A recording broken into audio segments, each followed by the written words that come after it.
What are the most common practices and mistakes that lead to being subpoenaed? Yes. One of the most common practices that leads to being subpoenas is not having a court policy. That is like number one.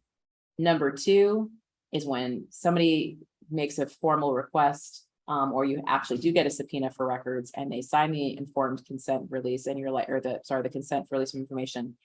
And then you hand over a treatment summary, even though subpoena says court records. I mean, you're literally, it's just like dangling a carrot.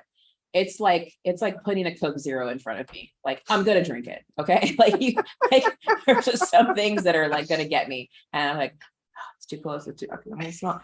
Like, it's like this. It's terrible. It's like a little treat. Like, ooh, what else does she have? Right? What else does he know? Like, what are you covering up? Yes. What are you hiding? Like, because they know there's more, because they asked you for more. They asked you for records, which they know are this, and then you gave them this. Well, why did you only give them this? Is that because you're trying to hide this, or because, hold on. Okay. Well, now they don't just want your records. Now they want you and your records get to come to court. So it's like, holy catfish. I mean, it's again, we're just dangling the carrot. So again, it's like, what are we being asked for? But like anything else, think of it this way.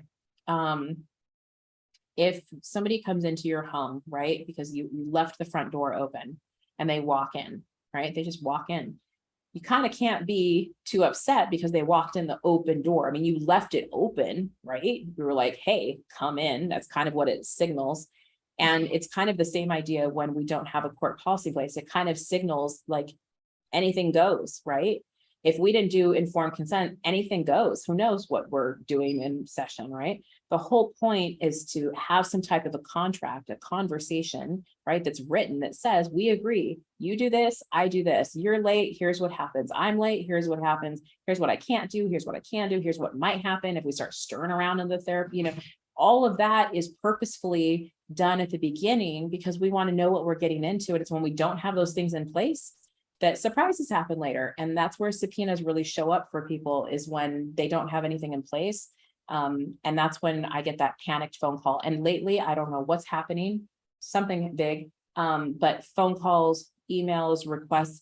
I need training. I'm going to court Thursday. And I'm like, I'm sorry, I'm booked. Like, I need a little more heads up so I can try to, get you in. That's difficult.